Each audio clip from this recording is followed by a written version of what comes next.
ensuring that children have access to the tools and the opportunity for success. And because they don't choose to be born, they don't get to pick where they're born, and their lives should not be predetermined by their geography or the political circumstances that they're born into. This is a podcast called Walk, Talk, Listen. An attempt to connect people and make this world a bit better by sharing opinions and experiences based on the belief that everyone's perspective is true, albeit partial. My name is Maurice Bloem, and I would like to welcome you to yet another episode of Walk, Talk, Listen.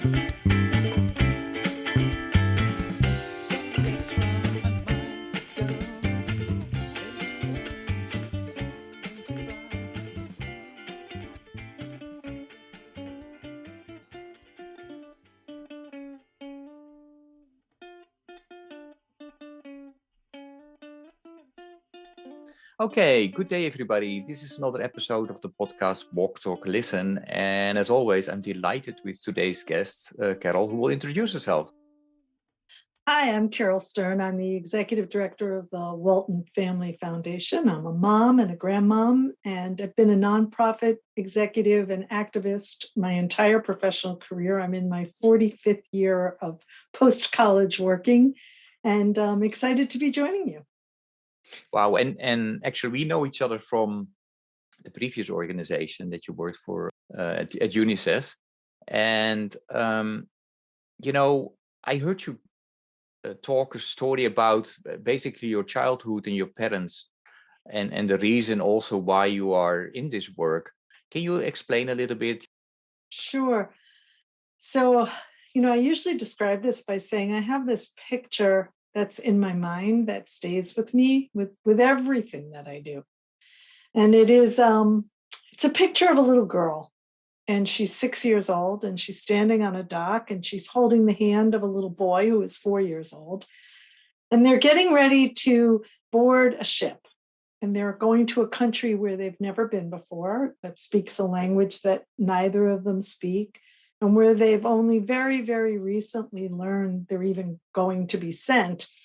And they're traveling without their mother or their father, but instead with a family friend whom they don't know all that well. And the year is 1939. The little girl in the picture is my mom, and the little boy, her brother, my uncle. And their parents have had to make this horrific decision to send their children away because the Nazis have invaded Vienna. And the only way they can ensure their lives is to send them to relatives in the United States who won't be able to care for them, but will meet them when they arrive.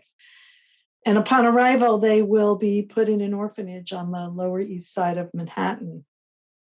At the same time, my grandfather also boarded a ship called the SS St. Louis, and it's often called the Voyage of the Damned because it was a boat with about 950 passengers, all of whom paid very dearly for passage, my grandfather selling most of what he owned for passage. And it was bound for Cuba, where he was going to send for his children in the United States, his wife, who was still in Vienna, and they would start again.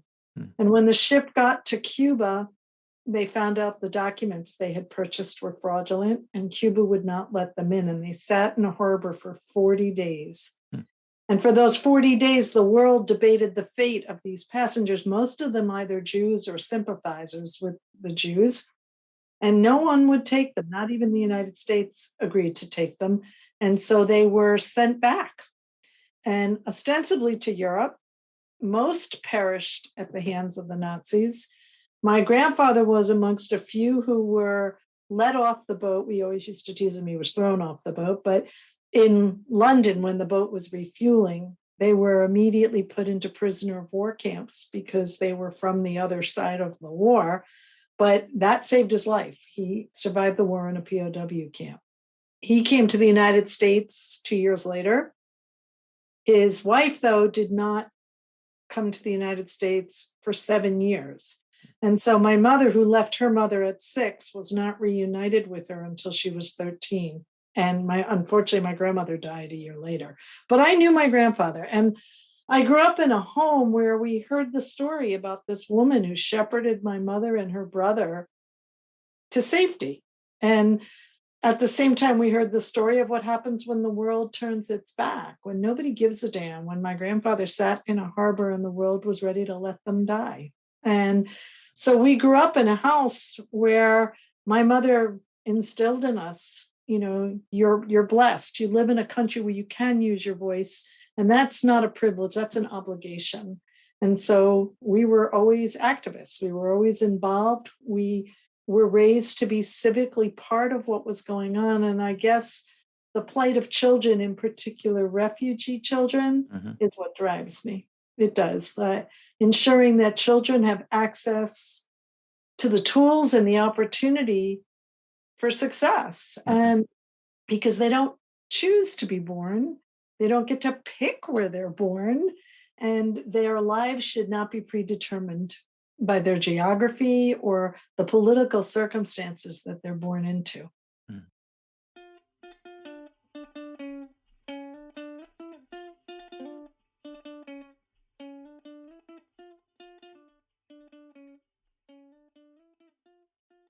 Thank you for sharing this. I mean, I relate very much with the story. My parents, experienced the Second World War as well. I mean, Asia. They were in camps during the Second World War in Indonesia, and the Japanese were in charge there. And then the story of having to leave Indonesia when that country became independent, coming to the Netherlands and trying to start, a new life there while they were not really welcomed. So having to work hard. So the migrant story, and when my mother told me about the lack of food, that's why, I am so passionate also about, ending hunger in this world, and especially, the plight of children. And I think that we have in common. I think a lot of listeners are familiar with the work of UNICEF. Very recently, you changed jobs, so you are now with the Walton Foundation. Can you tell a little bit about what you're doing now? Sure. Well, it's interesting because as I was even just telling you the story, I was smiling because at the heart of the foundation is the mission to provide access to the tools and opportunity to success in education and to every American to thrive, and every person to thrive. And so it was kind of a very natural transition for me after 14 years of running around the globe to find myself surrounded by a family that is truly committed to and passionate about ensuring equity and access to the tools and opportunity. So the Walton Family Foundation really works in three distinct areas. K-12 education, we're all about school reform. We're all about making sure that every mom, every dad, every granny has the opportunity to find the education that is best for his or her child and to have school choice. We are also about supporting kids through that process, the psychosocial aspects, the teacher preparation, the assessment tools. That's one stream of our work. A second stream is about the environment, in particular water, and right now very much focused on good, solid agricultural practices that will ensure the livelihoods of our rivers and our oceans. And then finally, the Waltons are from the Midwest and from Arkansas, and their business started in Arkansas, and they have been amazingly committed to giving back to the region that helped to build their success. And so our third stream is about our home region of Northwest Arkansas, and then the surrounding Delta areas, and the people who are living there. And maybe for the listeners, around the globe, can you tell a little bit about the family and the Walton? They're not. They would themselves be telling you it is not about them. It is about the work. They are private people, but I will tell you they are avid learners. This is their work that I have the privilege to help see through, but it is their learning, their thinking, their blood, sweat, and tears that makes it all happen. Okay. Is there anything, special project within those three areas that would like to share with the listeners? Well, I think, what I'm excited about is over the past year, we've written our next 5-year strategic plan. And in addition to the 3 streams, we've tied them all together with 3 common goals. So there is shared goals for all 3 programs. The first is about diversity, equity, and inclusion. And unlike some foundations that chose to start new funding streams in social justice, we thought we would move the needle on the issue through the work that we do. How do we ensure DEI values into our education work, into our environment work, into our home region work? And how do we also make sure that all of our work upholds the values around it? So everything from our grant application to our assessment tools.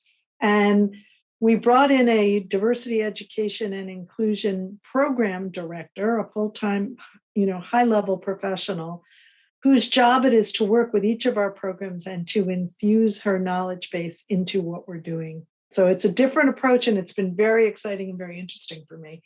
The second piece is about coalition building. We made a very strong commitment in our next 5 years. The theme of our 5-year plan is learning and leading together. It is not about what the foundation will direct. It is about the foundation being at the table, creating access to that table for all people. And really, we believe strongly that solutions are most often found by those closest to the problem. And so it is sitting at the table with the communities we serve and together finding those solutions and bringing them to fruition. So lots of coalition building. And then finally, it is about leveraging what we do. So for every dollar we spend, either finding a dollar to match it or finding $1 worth of learning that will further our work in the future. So it really is, again, kind of diversity, equity, and inclusion, collaboration, and leverage are the 3 themes. And it's exciting. It has forced us to rethink how we work in so many ways. Yeah. And the collaboration and the team building that it has brought about has really propelled us towards what I think will be great success in the next 5 years.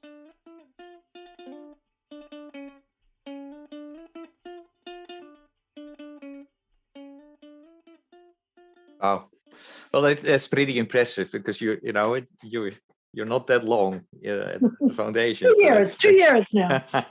Well, still, great. You know that I started this podcast as a spin-off of a 100-mile walk that I started 10 years ago. I did the 10th in October.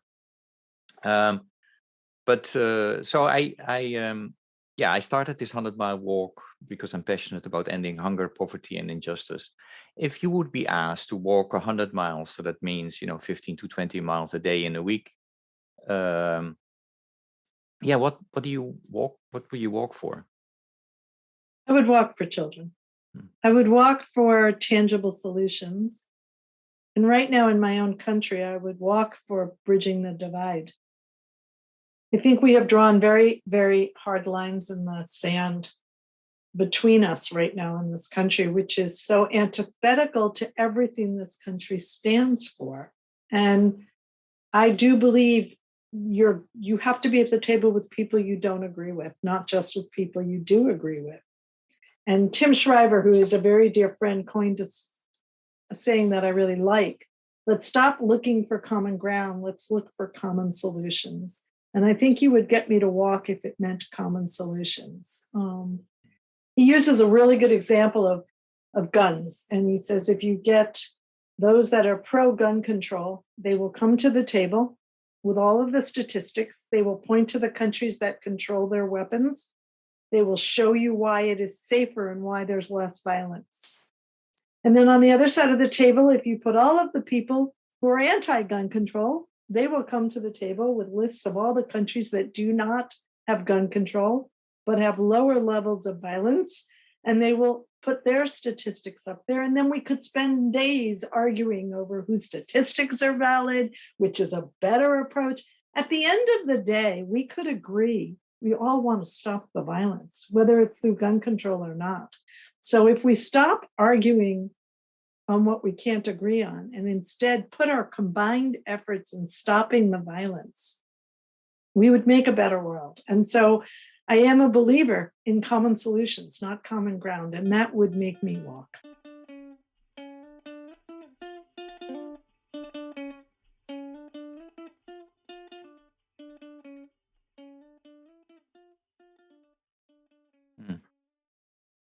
Great. Well, yeah, thanks for sharing that. Yeah, that's a lot to think about. So great. And I agree. We definitely need that. There's so much polarization going on in the world, and we need solutions. I will remember this quote, and I'm sure the listeners as well. Going back to your passion about children. Yeah, what do you see? No, okay, let me take 2 steps back. When I walk with somebody or with a group of people, we often talk about, what's the purpose in life? Because you start walking, you get, you start thinking about these things, right? And then often we end up talking about religion and spirituality. And then it seems that the younger generation is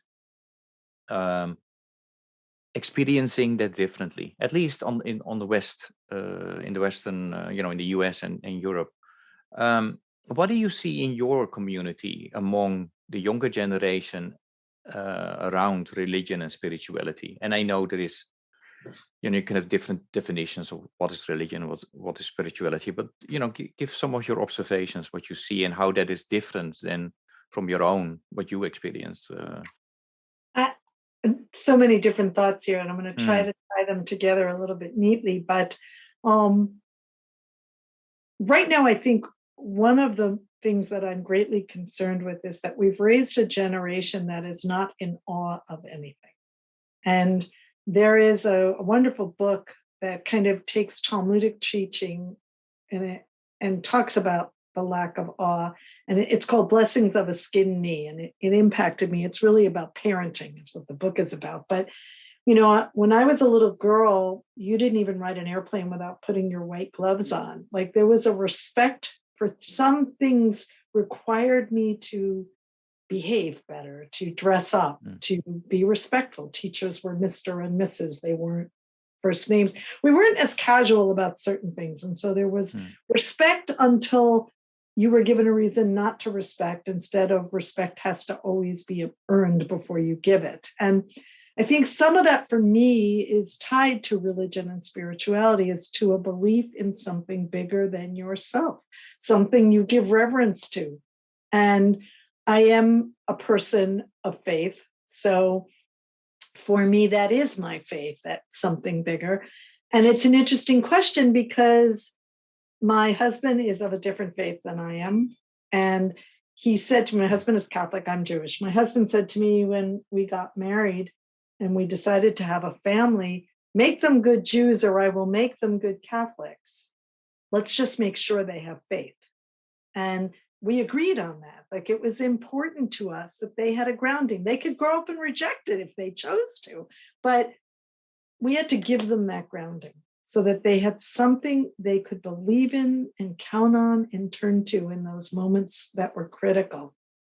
And I think today, so many people are missing that. And it's a blessing and a joy that I don't know how you give to somebody, but it's a missing. It's not a maybe, it's a missing. And when I think about the divide even in our country right now, how we bring that awe back will be part of what brings us back together.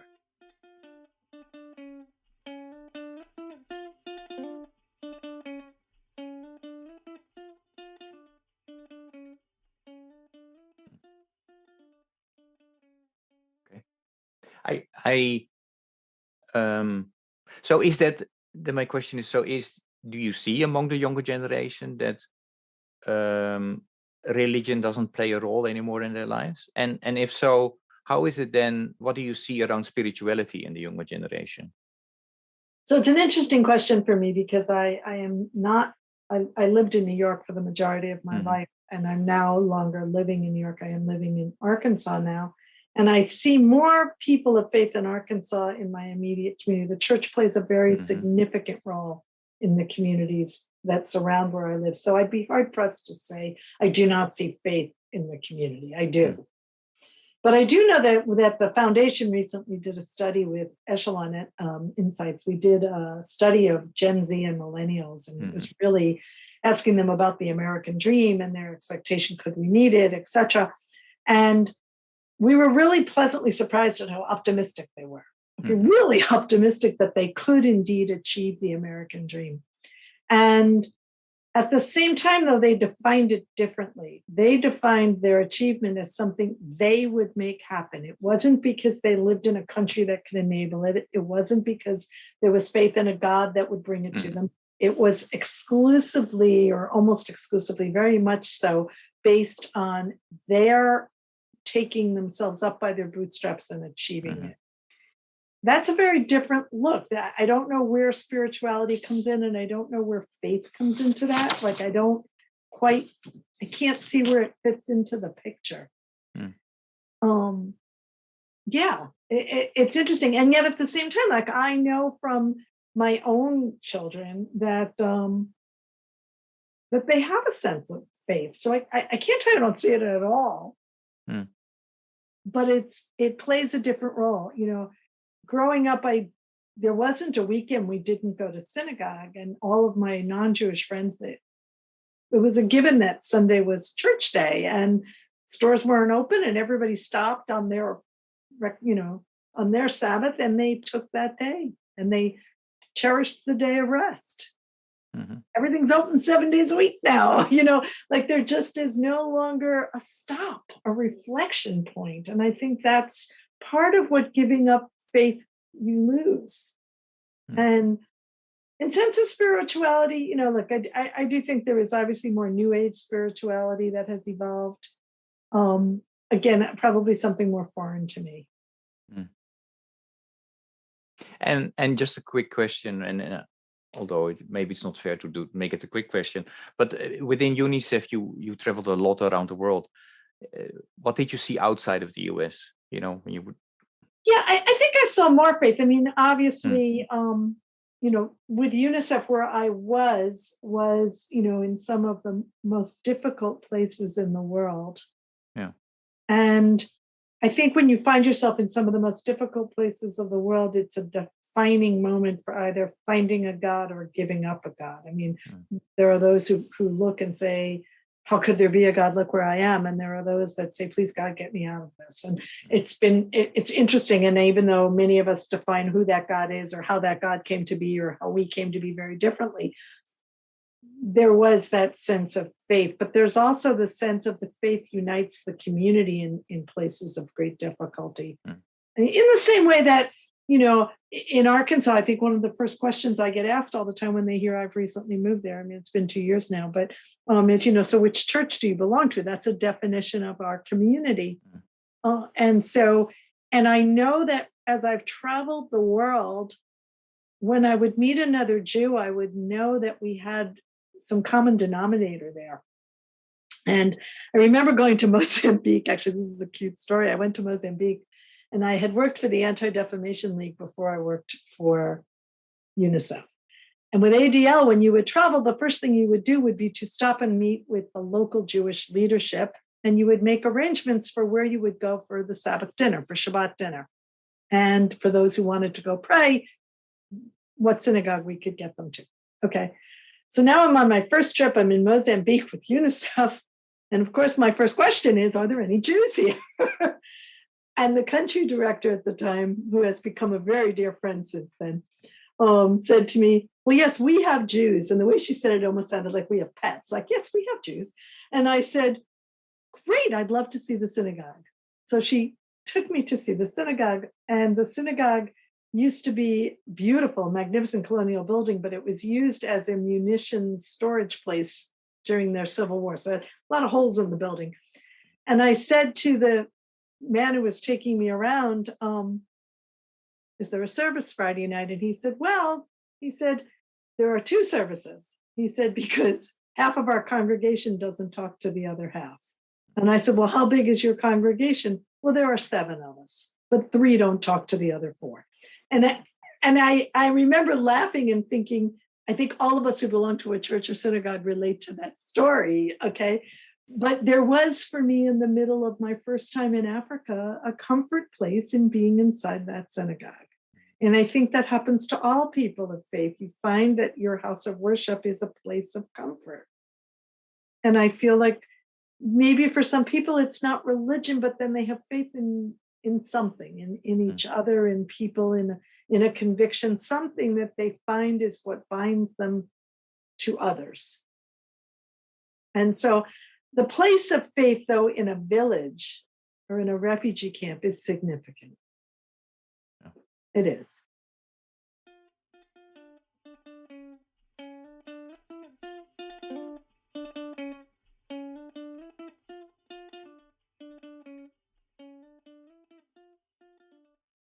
I mentioned hunger. You mentioned children's situation. There are a lot of things going on in the world that worry us. What worries you most at the moment? What hits me most? Look, when it comes to children, it's all of the above. It's a D, all of the above. I spent time in 45 different countries during the time I was at UNICEF. And there were very few things you'd find that every country had, but there were three, And the first is that in every single country I was in, kids were playing with a ball. It's like almost like there's something innate in us that we have to throw something and catch something or kick something, because even where there was no leather or rubber or plastic ball, kids would tie something up in like rags with a string and make it into a ball. So that was the first. And the second thing that I found is no matter what country I ever went to, if I sat down on the ground, some child would sit on me. I mean, it was like my lap didn't belong to me, it belongs to children. And I always wondered, like, how did you even know that you could do that? They wouldn't ask, they would just plop on my lap. And it was like the most delicious part of my day because they did it so openly, and it just was a wonderful part of my day every day. But the third thing that was the same really is that we all want the same things for our children.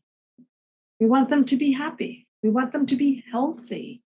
We want them to have a warm meal. Every time I talk to parents, they would say, I want my child to have a hot meal every day. We want to tuck them in under a blanket. We want them to dream dreams. And we want to be part of making those dreams come true in some way, shape, or form. If we're financially able to send them to a college, if we can teach them a skill or a trade, if we can help shelter them or shepherd them somewhere where they can access something, that's called loving children. That's called being a parent. And that is not defined by geography.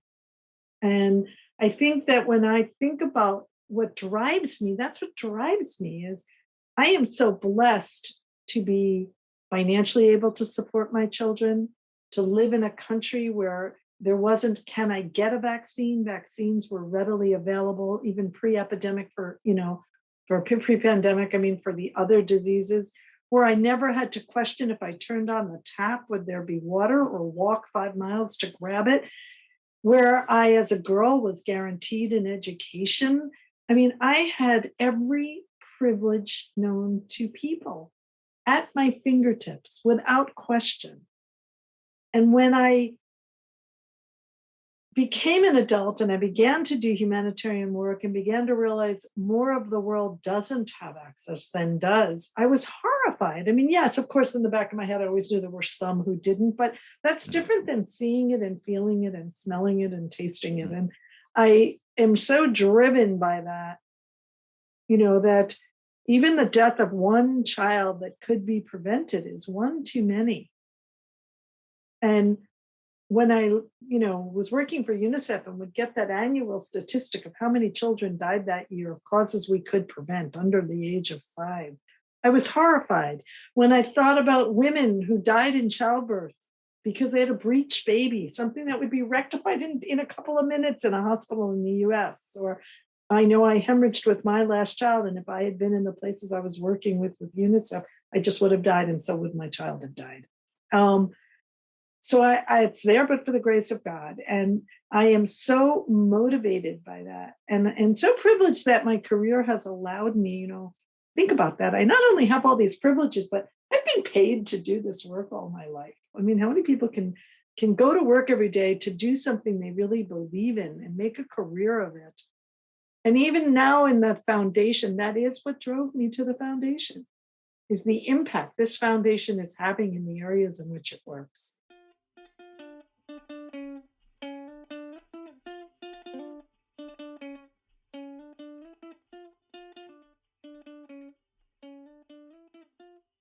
Is so, the fact that there are organizations like UNICEF and the Walton Foundation, is that where you still see hope? Or when I talk about hope, something else Sure. comes to mind? Yes, I see hope definitely in all these organizations and in the people.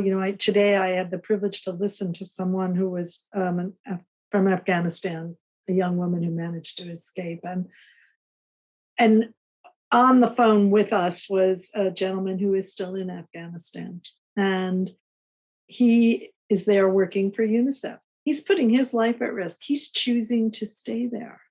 That gives me hope.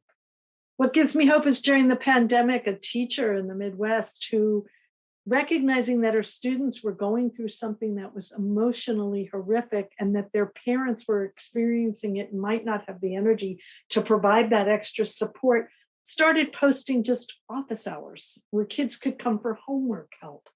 And kids started logging on with no questions. They just wanted an adult in the room when they did their homework.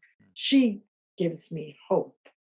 When I think about, there was a school district in Texas where they called every parent to talk about, we're going to be closing school. This is what you can expect. Here's who you call if you need help.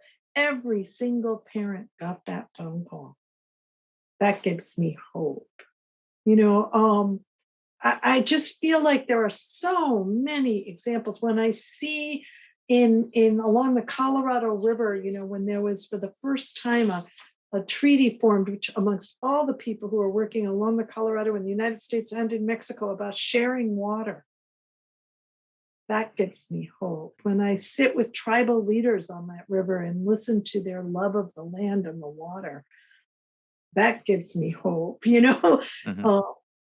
And when I see the youth of today seeing their voice the way my mother did, not as a privilege, but as an obligation, and fulfilling that obligation, how can you not be hopeful that they will solve the problems of the world? I think it was Thomas Jefferson, and I'll probably bastardize the quote, but he said something along the lines, if we solve all the problems of the world, but we fail to solve the problems of education, our children will destroy whatever we bequeath them. But if we solve only the problems of education, then our children will solve the problems of the world. And I see the Gen Zs and the millennials right now making education a priority. I see the window of opportunity. I mean, in the midst of the horrific of this pandemic, if there's a silver lining, is that it was shining a light on the inequities in our education system, in the problems in our education system, putting them so that as we return to school, we are not thinking about school as it was, but instead as school as it should and could be. And that gives me great hope.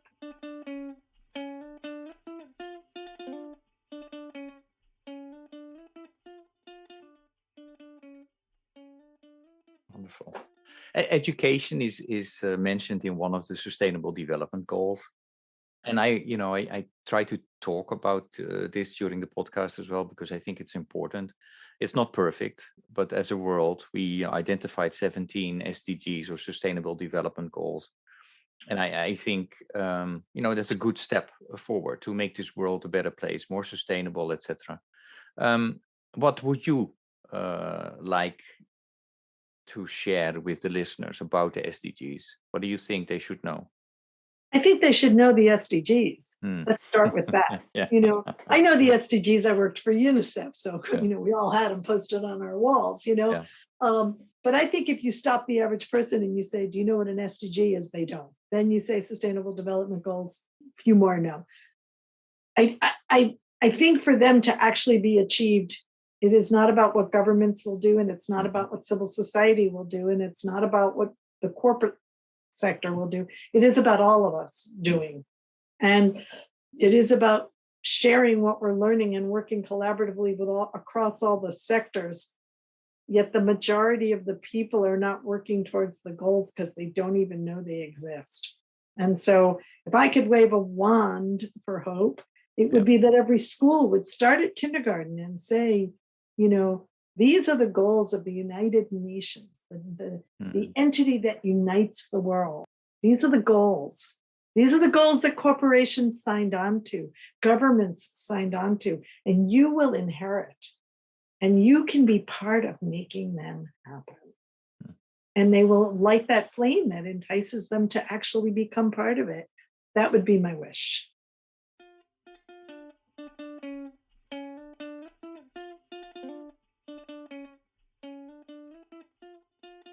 Great. That was a great pitch for it. So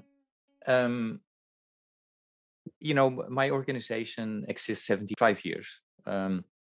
And so it's also a time of reflection. What did we do well? What did we not do so well? And what should we do in the now and the future?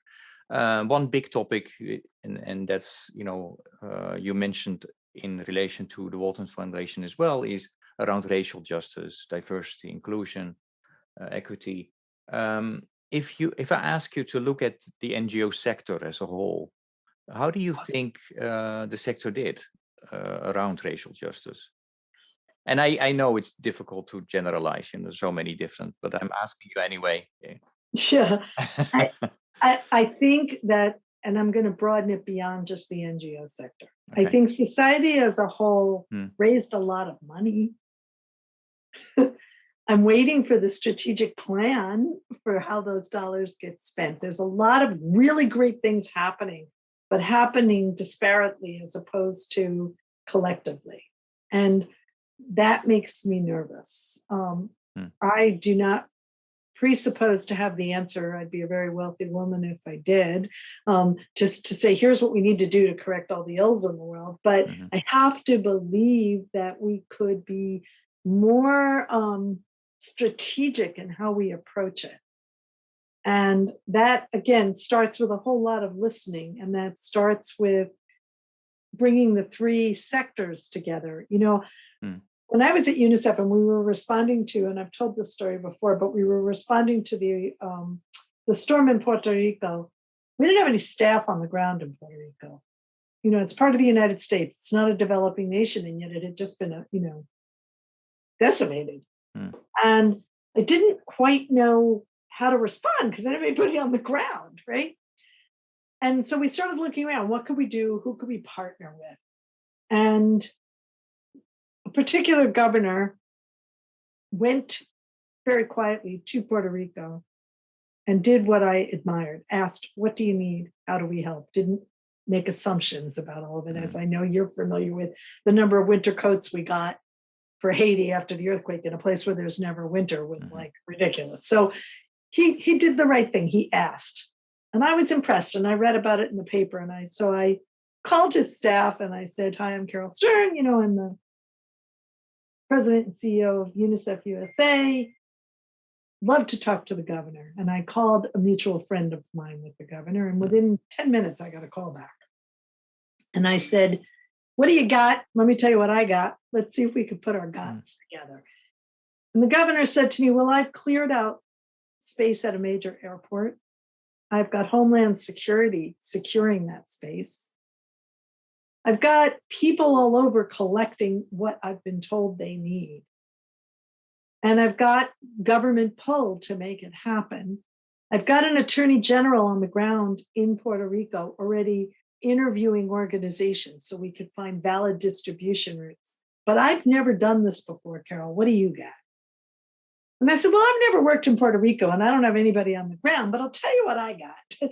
I know from previous storms some of what is needed, and I have access to it already in an organized way. Like I don't have to call 20 companies to put a hygiene kit together. UNICEF has hygiene kits, but they're in Spain right now. I need to get them here, which may mean getting some help in getting them through customs like that.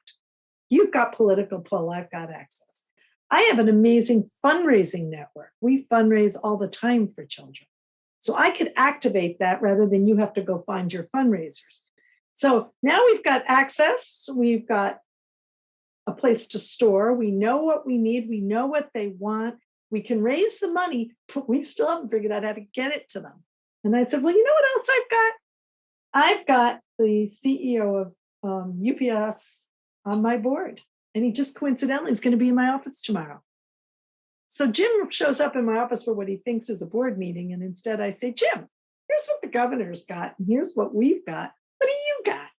And he said, well, you know, Caryl, I've got 500 trucks on the ground with 500 drivers, and we have fuel, which is something like no one had at that time. And he said, obviously, we are a logistics company. I can help you figure out how to get what you've got from where you've got it to where it needs to be. We put it together. Those drivers were the most amazing people because, again, they were trusted. They were in the community. They knew how to get where to take it to get it distributed. They literally got in their trucks with saws, and they would come upon a tree on the road and they would cut it down to get their truck through, because this was their home, their community, their land. UPS helped us get, UNICEF raised the money, UPS helped get it there. The drivers actually got it in the hands of the people. It was the most remarkable thing I've ever been a part of, but it took all three sectors, not just one. Mm-hmm.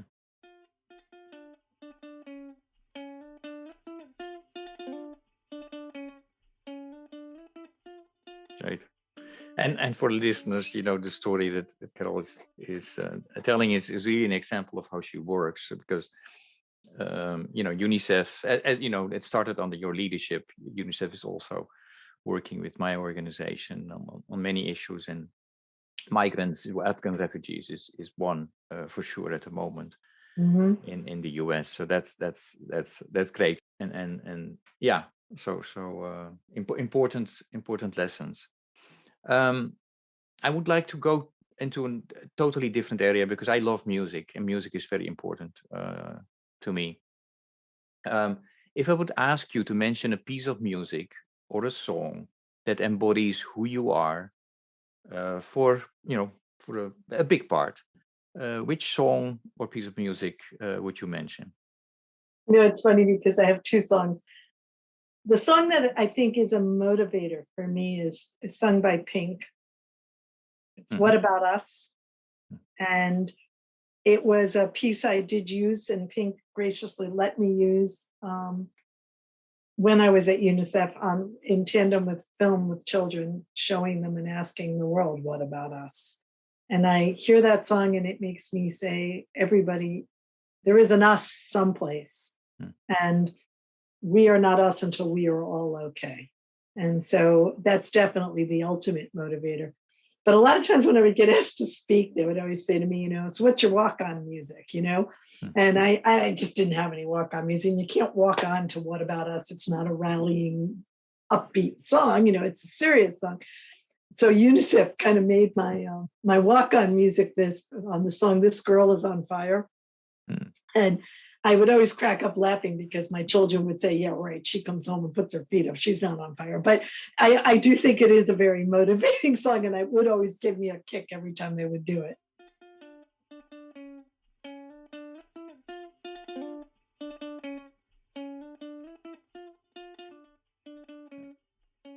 Great. And just for your information and for the listeners, a reminder that we made a Spotify walk, talk, listen music playlist where all the songs are listed from our guests. So these two songs will be added as well. Thank you. And it's a great list, from pop music to jazz to heavy metal to classical. So it's I enjoy listening to it. So, I'll add you a third one that you may be harder to find onto your list. The other song that probably has played a really big role, especially in my humanitarian years, was Head, Shoulders, Knees, and Toes, because I was usually in countries with kids who didn't speak my language. So to get a kid to talk to you through an interpreter is really hard because they have to get comfortable with both of you. So I'd always play with the kids for a while first. because Yeah. I know how important it is to my mother and to me now that the stories of the Holocaust be told. And so I want to listen. And so I've made a point in my career to listen to the stories of the people UNICEF serves and to retell them. And I do retell many of them in the book that I wrote called I Believe in Zero. But so I would play head, shoulders, knees, and toes because it's easy to teach a child head, shoulders, knees, toes. You can point to all of that and get them to understand the words, and then they learn them and it's fun. And then they would teach it to me in their language. And then so we would play in both languages. So it's also one of my favorite songs. Right. And I will make sure that the book, there will be a link to the book that you wrote to the organization that you work for, and there is always a link to the Spotify playlist as well. These conversations go fast, and we are already at the last question that I have for you, and that is a message, invitation, or question to the listeners from you. I think the message at the moment, we're in the holiday season, and I hope in this year, as we are looking at the pandemic and seeing all that we've lost, we don't lose sight of all that we have, and that we recognize, even with all that we've lost, how much others do not have, and that's a motivator, that's a call out, take one random act of kindness. It sounds so trite, but it is so true. I asked this young woman I spoke to today from Afghanistan, when she came here to school, what made the difference for her, like to acclimate? And she said the biggest difference maker was the person who said welcome when she arrived, because it set the tone. And it made her realize that maybe she doesn't understand everything. Like she said, she didn't know how to cross a street. She'd never seen a street crossing that you had to push a button. So she just stood there. She had never been in a store the size of the grocery store. She didn't know how to she didn't know anything. But somebody said, welcome. Let's just, let's search for the common solutions. Let's stop thinking about all the things that divide us, and let's start saying welcome. Thank you for sharing that. And I actually do agree that, I mean, it sounds simple, but very often simple things can have a huge impact. I just came back from a meeting that we had in Austin. I met a person that is in charge of our call center, and I myself thought, okay, we have a call center, so what? But he was an Egyptian, an asylee himself, and he told me that he was so happy to work for this call center.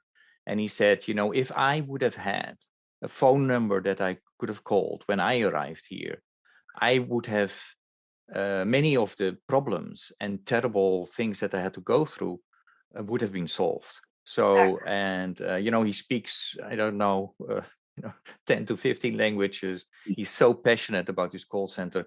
Unfortunately, it's like it's relatively difficult for us to find funding for the call center, because it's not quote unquote sexy, and because they think, okay, what can a call center do, but the impact is enormous. So yes, very often we think, can it make a difference? Yes, small things can make a difference. Small steps can make a big difference, because they are the first step in many that need to be taken. Thanks for lifting and I that think up. also just to listen, hear the stories of others, share the stories. Well, you didn't just walk, you walked, you talked, you listened. That's what got me excited about what you were doing. And that's, so it's all three. It's walk, talk, and listen. Yeah. No, thanks for that. And I also learned, that I was not such a good listener. But I'm getting there. I'm getting better and better. So often, because often we want to tell our own story and we forget to listen then to the other. At least I should speak for myself. That's for me the case. So thank you so much for your willingness to speak with me today and to share your stories with me and the listeners. It was great. Thank you. Thanks Yeah, for I always having me. enjoy listening to you. And thank you again Thank you. for what you do. Thank you.